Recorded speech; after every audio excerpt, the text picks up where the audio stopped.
এই যে মেয়ে ফেললেন দয়া করে। আরে তুই ভেবেছিস কি দু চারটে পাশ করেছিস বলে কি মেয়ে জন্ম খুঁজে গেছে? ব্যাটা ছেলে হয়ে গেছিস? ছেলে কোথায় এতক্ষণ? আরে বাবা, একেবারে হিস্ট্রি প্রফেসর। 500 টাকা মাইনে?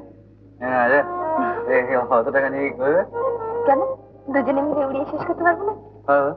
আমার কাজের ব্যাপার নিয়ে তুমি অত মাথা ঘামাবে না, অত ভাববে না, অত মন খারাপ করবে না। করো, প্রতিজ্ঞা করো।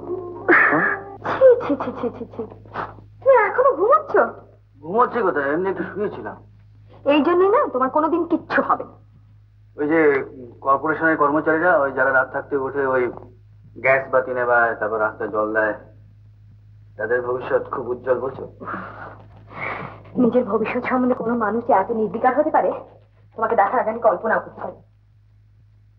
মেজাজটা খুব ভালো নেই বলে মনে হচ্ছে। একটা অপ্রিয় সত্যি কথা বলবে, সহ্য করতে পারবে? হ্যাঁ নিশ্চয়। জীবনে কোনো কিছু পেতে গেলে মানুষকে অনেক কষ্ট স্বীকার করতে হয়, অনেক পরিশ্রম করতে হয়। এভাবে শুয়ে থেকে কিছু হয় না। একটা মস্ত বড় ভুল হয়ে গেছে। আমার মতো একজন গরিব জার্নালিস্টের অনিশ্চিত জীবনের মধ্যে তোমাকে টেনে আনা আমার উচিত হয়নি।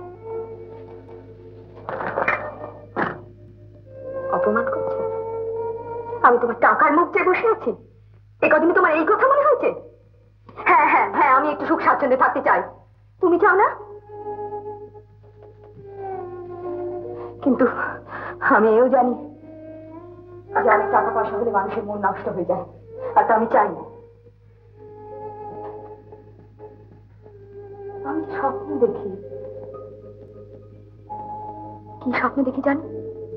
তুমি একজন প্রথম শ্রেণীর সাংবাদিক হবে, কত বড় বড় মানুষের সান্নিধ্যে আসবে, তাদের সঙ্গে দেশের নানা পরিকল্পনা, রাজনীতি, অর্থনীতি নিয়ে আলাপ আলোচনা করবে, জনপ্রিয় রাষ্ট্রনেতাদের সঙ্গে বিভিন্ন জনসভায় যাবে। দিনে দিনে তোমার কর্মক্ষেত্র আরো ব্যাপক, আরো বিস্তৃত হবে। কর্মজীবন তোমাকে দেশ দেশান্তরে টেনে নিয়ে যাবে। তোমার কথা, তোমার লেখা সমস্ত দেশ বিদেশের মানুষের মন প্রাণ জয় করে নেবে। সারা দেশ জুড়ে তোমার নাম ছড়িয়ে পড়বে। আমি যে এই দিনটির অপেক্ষায় আছি, কেউ যেন এসে বলতে না পারে যে আমি আসার জন্য তোমার জীবনটা নষ্ট হয়ে গেছে।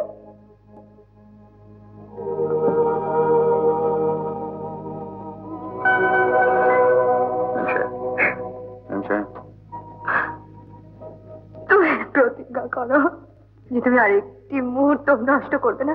আমি তো কিছুতেই হতে দেবো না। আমার যতটুকু শক্তি আছে সব দিয়ে আমি তোমাকে গড়ে তুলবো। আমার কাজের ব্যাপার নিয়ে তুমি অত মাথা ঘামাবে না, অত ভাববে না, অত মন খারাপ করবে না। করো, প্রতিজ্ঞা করো। বলো, প্রতিজ্ঞা করো। দাওয়াজ সৈন্য সৈন্য জাস্ট নেই বলে তোমার খুব দুঃখ না? বাড়িতে যে এভাবে স্বাধীনতার চাষ হচ্ছে এটা আমার জানা ছিল না। এই বিয়েতে তোমাদের যে মত নেই এ খবরটা আগে জানলে এরকম ঘরে বাইরে আমাকে অপমান হতে হতো না। তুমি বিশ্বাস করো ঠাকুরপো, তোমার অপমান হয় এমন কিছু করা কি আমার পক্ষে সম্ভব? বিশ্বাস আমি সবটাই করেছিলাম বৌদি। তাই দাদা গত হবার পর তুমি ডাকতেই আমি ট্রান্সফার নিয়ে তোমাদের বাড়িতে এসে উঠেছিলাম। এতদিন দায়িত্ব সব বয়ে বেরিয়েছি। একটা আচ্ছা ঘটলো, তারপর আর নিজের মান ইজ্জত বজায় রেখে তোমাদের বাড়িতে থাকা আমার পক্ষে সম্ভব নয়। এসব তুমি কি বলছো ঠাকুরপো? একটা ছেলে মানুষ মেয়ের উপর রাগ করে নিজেদের বাড়ি ছেড়ে তুমি চলে যাবে? বাড়িটা যে দাদার টাকায় তৈরি এই খবরটা তোমার মেয়েরা প্রতি পদে আমাকে বুঝিয়ে দিচ্ছে, আর সেটা বুঝতে পেরেছি বলি আমাকে নিজের ব্যবস্থা নিজে করে নিতে হচ্ছে।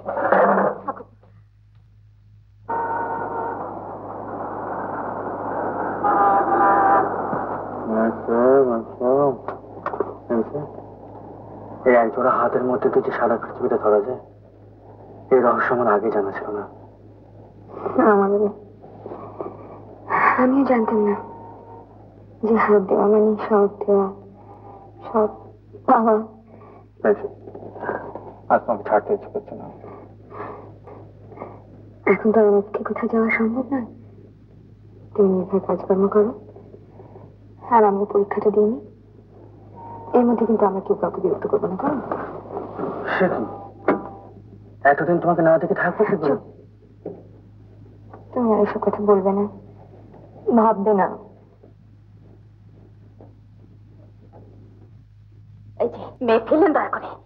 আরে তুই ভেবেছিস কি 2-4টে পাশ করেছিস বলে কি মেয়ে জন্ম খুঁজে গেছে? ব্যাটা ছেলে হয়ে গেছিস? ছেলে কোথায় এতক্ষণ? রাস্তায় রাস্তায় ঘুরে বেড়াচ্ছিলাম। তা তো দাঁড়াবি, আস্তারা আস্তারা তোর মরণ বাদ বেড়েছে। তুমি সরো কাকিমা, আমার খুব ঘুম পাচ্ছে। তা তো পাবে, রাত 10টা অব্দি আড্ডা মেরে ঘুম পাবে না? তোকে আমি বলে রাখছি কাজল, কাকার সঙ্গে সাবধানে কথা বলবি, বেশি তেজ দেখাতে যাস নে, রেগে আগুন হয়ে আছে। আগুন হয়ে আছে তো কি করবেন? মারবেন? না, তার দরকার হবে না। একটু আগে আমি তোমার মাকে বলছিলাম যে তোমাদের দায়িত্ব আর রাখা আমার পক্ষে বোধহয় সম্ভব হবে না। যত শিগগির পারি অন্য ব্যবস্থা আমাকে করতে হবে। আপনারা বরং এক কাজ করুন, রিপোর্টটা পাঠিয়ে দিন, আমরা ছাপিয়ে দেবো। আচ্ছা, ধন্যবাদ। হ্যাঁ, এটা বলতে বলছিলাম নরেন্দা, কাল তো ইউনিভার্সিটির রেসিডেন্সির সামনে একবারে রীতিমতো ব্যাট হচ্ছে, খুব কোন রকম মাথা বাড়ছে। আজকে কপালে কি আছে জানেন? রিপোর্টার বলছি, বলো। কখন অফিস এলে? সে তো কোন সকালে।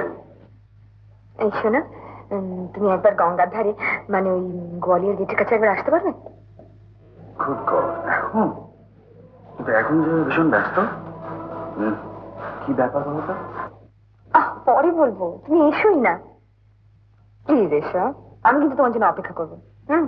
ঠিক আচ্ছা।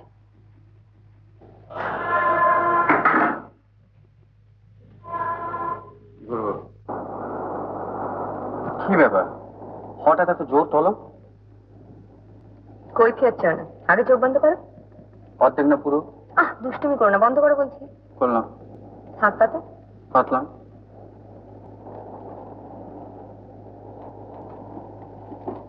এটা কি কি বস্তু? দেখো।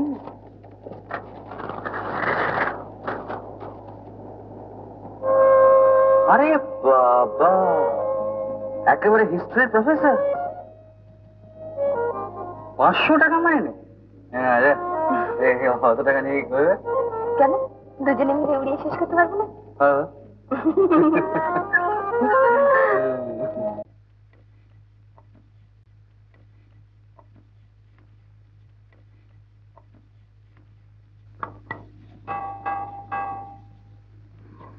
Well, there you are. Have you got everything done so far? Yes, thank you. We'll continue with the Stuarts in our next class. Good afternoon. Good afternoon. কি ব্যাপার বলো তো, হঠাৎ এখানে টেনে আনার উদ্দেশ্য? কয়েকটা জিনিস কিনবো, তোমাকে পছন্দ করে দিতে হবে। আমি যে বর্তমানে তোমার পছন্দের উপর বিশ্বাস জন্মেছে, তাই তোমার কমপ্লিমেন্টে খুব ফ্ল্যাটার্ড ফিল করছি। তা ম্যাম সাহেব, অতীতে কার পছন্দের জিনিসপত্র কিনতে? নির্দিত তার সম্প্রতি তার রুচি কি কিছু বদলেছে? না, চিরকালই যে মেয়েদের পছন্দের জিনিসপত্র কিনতে হবে এমন কোনো কথা তো আইনে লেখা নেই। না, আইন অবশ্য সে কথা বলে না ঠিকই, কিন্তু আসল কথা কি জানো মশাই, প্রথম মাসের মাইনে পেয়েছি। তোমার জন্য একটা পাঞ্জাবির কাপড় আর ধুতি কেনার ইচ্ছে আছে। তো কি নেবে বলো, প্লেন না জরি পাড়? যদি টোপরটাও কিনে দাও তাহলে জরি পারি কেন? অসভ্য।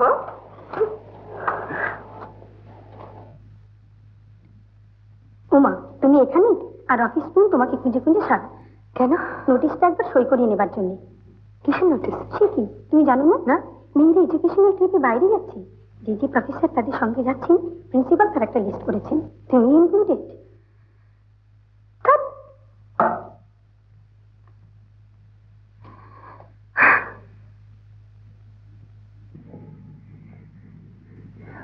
জানো, আমার একদম যেতে ইচ্ছে করছে না। সত্যি যেতে ইচ্ছে করছে না? আমার মাথায় একটা প্ল্যান এসছে, শুধু মেয়ের দিকে একটু ম্যানেজ করতে হবে। বাড়িতে সবাই জানবে যে তুমি কলেজ টিমের সঙ্গে বাইরে গেছো। আসলে আমরা দুজনে একটু নিরুদ্দেশের প্রান্তরে। যা, সত্যি? হ্যাঁ, চলে ঘুরে আসি, তোর ভালো লাগছে না? দারুণ। ইলাদিকেও হাত করতে হবে, আমি সে আমি ম্যানেজ করে নেবো। কিন্তু কোথায় যাবে কিছু ভেবেছো? আচ্ছা ধরো ধরো সমুদ্র। সমুদ্র? ইস, সমুদ্র আমার ভীষণ ভালো লাগে জানো। সত্যি? উত্তম কুমারের সেরা সিনেমা দেখতে হলে ডাউনলোড করুন ক্লিক অ্যাপ।